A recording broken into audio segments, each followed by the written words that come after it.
Começou? Oi pessoal, tudo bem com vocês? Vamos para a nossa segunda aula dessa semana, né? A gente viu lá a primeira aula, a gente teve aquelas experiências muito legais e muito bacanas da bacia das placas tectônicas, depois da bergamota, da estrutura interna da Terra, né? E por último a gente finalizou no joguinho do quebra-cabeça que ficou como atividade para vocês fazerem em casa, né? Eu espero que vocês tenham gostado da primeira parte da aula. Essa segunda parte da aula vai ser um pouquinho mais teórica. E é um assunto um pouquinho mais complicado. Eu dividi em bastante slides para a gente poder fazer com bastante calma, né? Deixa eu botar o cronômetro aqui, senão a aula fica de 1 hora de aula, se eu não botar meu cronômetro no meu relógio. Perfeito? Então vamos lá. Deixa eu fazer a transição aqui. Prontinho. Aí nós temos o nosso slide. Preciso transmitir aqui para mim também. Vamos lá. O que é uma rocha? Esse é o assunto da aula de hoje. Normalmente o que vocês chamam de pedra, na geografia ela praticamente não existe. Pedra é um fragmento muito pequeno e sem expressividade. Rocha é um corpo sólido constituído por um monte de minerais, né? Uma quantidade ínfima de minerais. Então, aquelas pedras que vocês chamam de pedras ali, por exemplo, na praia de Itaguaçu, aqui em Coqueiros, no continente, que tem toda uma história das bruxas que foram transformadas, na verdade aquilo dali são rochas. Para a geografia em específico, a gente chama de rocha, tá? E as rochas, elas formam uma camada externa sólida da Terra, né? Elas ficam em cima das placas tectônicas e ficam na crosta terrestre e elas formam a camada da Terra que a gente chama de litosfera, beleza? A gente divide as rochas em três grupos. As ígneas, as metamórficas e as sedimentares. Anotem isso. Rochas ígneas ou magmáticas, eu vou chamar de magmáticas a maioria das vezes, rochas magmáticas, as rochas metamórficas e as rochas sedimentares, tranquilo? Rochas ígneas ou magmáticas, eu chamo de magmáticas. Elas são feitas a partir do magma. Quando o vulcão, né, tem a erupção do vulcão, ele tem contato, o magma tem contato com a estrutura terrestre, principalmente com a água, aquele magma ele se torna ali uma rocha, que aí podem ser de diferentes tipos, e aí a gente já vai ver cada tipo da rocha magmática. Cada um desses três tipos de rocha, as magmáticas, as sedimentares e as metamórficas, elas têm tipos, subtipos de rochas, tá? Então a gente vai ver cada tipologia dentro de cada tipo de rocha. Vocês sabem, vocês já jogaram Minecraft? No Minecraft, quando tem o magma lá, quando tem a lava, quando a lava se contacta com a água, o que acontece? Vocês lembram? Ela vira pedra, né? Vira rocha. Então, é isso que acontece na vida real também. Quando o magma, expelido pelo vulcão, entra em contato com a superfície terrestre, e em específico com a água, mas com toda a superfície terrestre, ele vira rocha, né? Beleza? Então, essas rochas vulcânicas ou extrusivas, que são os dois tipos, isso a gente não vai precisar passar, não. Só preciso aqui, ó, basalto. Basalto é um tipo de rocha magmática. Eu tenho aqui, ó, gente, não sei se vocês vão conseguir ver, um fragmento de basalto que eu tenho aqui em casa. Se eu tivesse na escola, eu ia levar para vocês verem presencialmente, mas como vocês não estão, como a gente não pode ter aula presencial, vocês podem digitar no Google ou olhar aqui para o meu fragmento de rocha, ó. Normalmente são mais retilíneas, as rochas basálticas, né? O basalto é muito utilizado na construção civil, no calçamento de ruas, na construção de casas, enfim, tem bastante aplicabilidade aí. Eu vou passar bastante esses daqui porque eu só quero dar um exemplo de cada tipo. O granito também é um exemplo, ó. O granito também é um exemplo de rocha magmática. Aí, ó, um fragmentozinho. E as rochas magmáticas, normalmente, elas são ricas em vários minerais, né? O granito, ele tem bastante aplicabilidade aí, ó, em móveis, em pia. Com certeza tu tem um granito em casa, né? Aí nós temos as rochas sedimentares. O que são as rochas sedimentares? são rochas que elas vieram de sedimentos de outras rochas, né? E que formaram. Ou seja, um exemplo de rocha sedimentar. Um basalto que ali choveu muito em cima, né? Teve um processo ali de vários processos erosivos. Houve um transporte ali daqueles sedimentos para outros lugares. Aí foi sedimentado em outro lugar. E ali, no sedimento, se tornou uma outra rocha, né? Com outras propriedades, misturado com outros elementos químicos, né?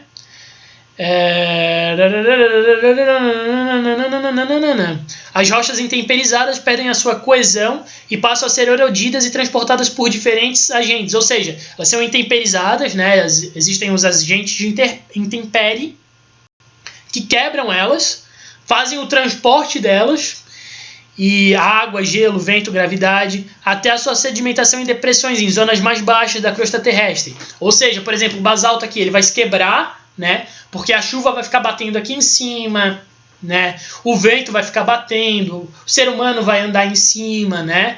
E é uma série de coisas que vai fazer ela se quebrar inteira. E esse processo de quebra da rocha, a gente chama de erosão, de intemperismo.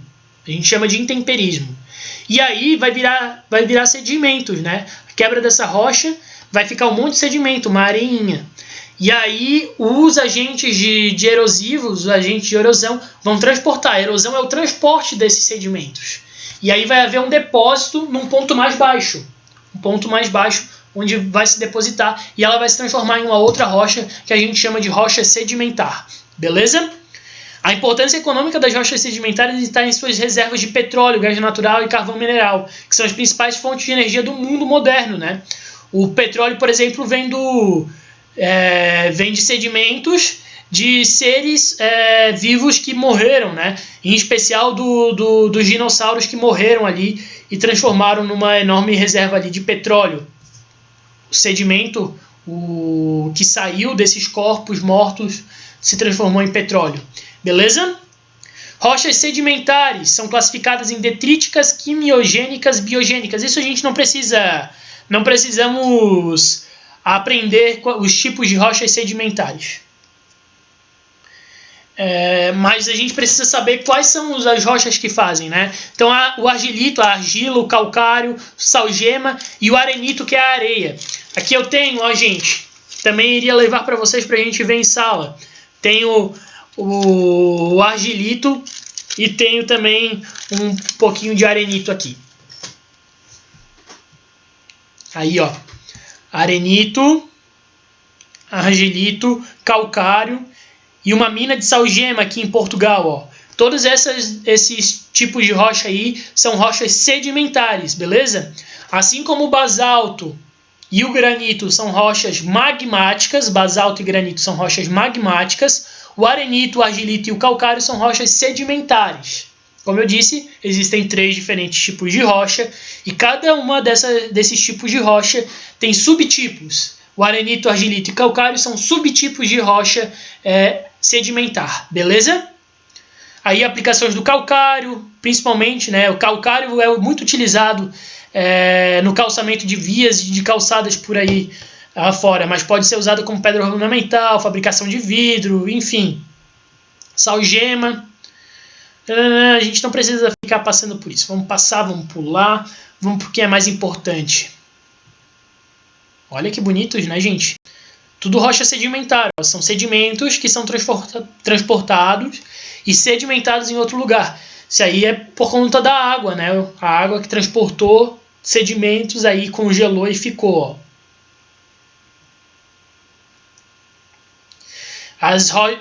É muito importante isso, ó.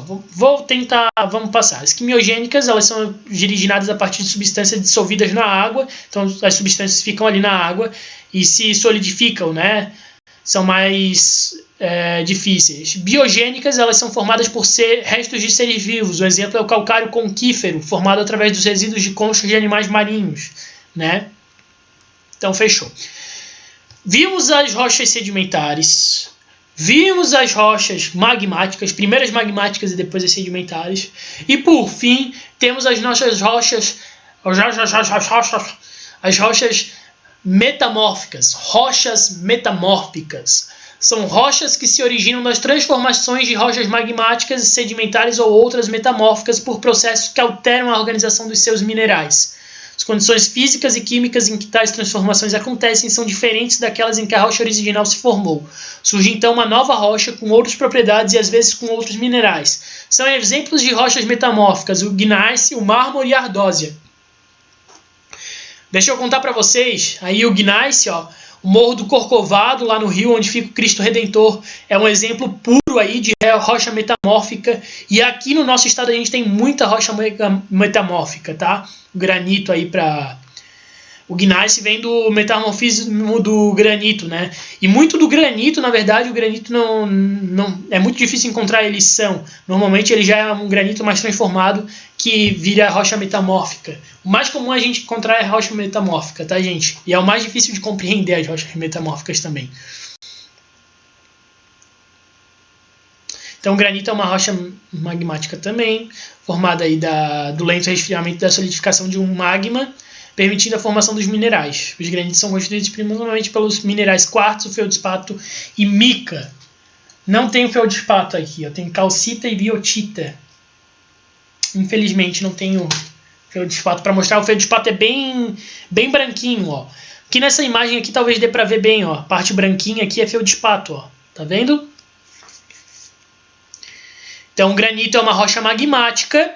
E o gneiss é uma rocha metamórfica. O granito é formado a partir do resfriamento, né, do magma, rocha derretida. E aí o gneiss é uma rocha metamórfica gerada a partir do metamorfismo de rochas sedimentares, né? E principalmente do metamorfismo ali do granito.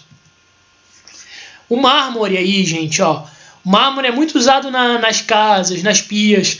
Tem gente que bota granito achando que é mármore, ou que paga por mármore e as empresas instalam granito, mas isso a gente deixa quieto. Aí uma placa de granito, ó. Granito é bem conhecido. Granito e mármore, né? Se vocês... Aí é um exemplo de mármore. Se vocês perguntarem o que é mármore para o pai de vocês, a mãe de vocês vai saber. Com toda certeza vocês devem ter ou mármore ou granito na casa de vocês em alguma parte, ou na pia do banheiro, ou na pia da cozinha, em alguma parte vocês com toda certeza têm, às vezes até no chão, né? Aplicações do mármore aí, olha como fica bonito. E as esculturas de mármore, gente, são lindíssimas. Aí temos mais um subtipo de rocha metamórfica, né, a ardósia. Ela é originária do metamorfismo de argilitos e é muito empregada em pisos, né, fachadas e tudo mais. E até na confecção do quadro negro. Tranquilo, gente? Eu ainda, semana que vem ou outra semana, a gente volta nesse assunto para a gente conseguir aprender com mais qualidade. Mas eu gostaria que vocês lessem ali o assunto nas páginas do... Deixa eu trocar aqui. Calma aí, gente. Eu gostaria que vocês lessem aqui na página do livro, ó. Essa partezinha aqui final. A página 201, esse finalzinho da página 201. Leiam. 202, até aqui na 203, ó. Tá? 201, 202 e 203. Essas três páginas aqui... só essas três páginas. Elas são a explicação com um enfoque em vocês, né? Uma linguagem bem apropriada. Tá bem fácil aqui, bem resumido. Se vocês lerem, com toda certeza vocês vão entender. Se já não entenderam aqui comigo explicando, né? Porque eu também explico muito bem, né? Convenhamos. Se vocês tiverem alguma dúvida, gente, às vezes a gente explica, mas nem sempre a gente consegue atingir o nosso objetivo, né? Então, se vocês não conseguiram entender, revejam o vídeo. E se ainda não conseguirem, venham conversar comigo. Mas mesmo quem conseguiu entender, só vendo a minha fala aqui, a minha explicação, a minha aula, né, que são os três tipos de rocha, as metamórficas, as sedimentares e as magmáticas. Cada uma delas é originada de uma forma e cada uma delas tem subtipos, né? Por exemplo, o granito ali, que é uma rocha magmática, e o mármore, que é uma rocha metamórfica. Dois exemplos aí, só para a gente gente saber, né? Então, isso vocês têm que aprender, tá? Leiam, mesmo quem entendeu, só com a minha videoaula, leiam ali no caderno, na apostila, quer dizer, páginas 201, 202 e 203. Fechado, gente? Então esse é o nosso último encontro dessa semana. A última vez que a gente vai se ver essa semana. Só vamos nos ver semana que vem. Espero que vocês fiquem bem, tá? Só saiam de casa se for realmente necessário. Talvez para vocês que são menores nem precisem sair, né? Tomem muito cuidado, gente, para a gente poder se reencontrar lá no Sabedoria Júnior, nas quartas e quintas-feiras de manhã. Tô com muita saudade da turma de vocês, muita saudade do sexto ano. Realmente tô com saudade. Mal vejo a hora da gente poder se reencontrar, tá bom? Um grande abraço, fiquem com Deus. Até a próxima aula, até a semana que vem.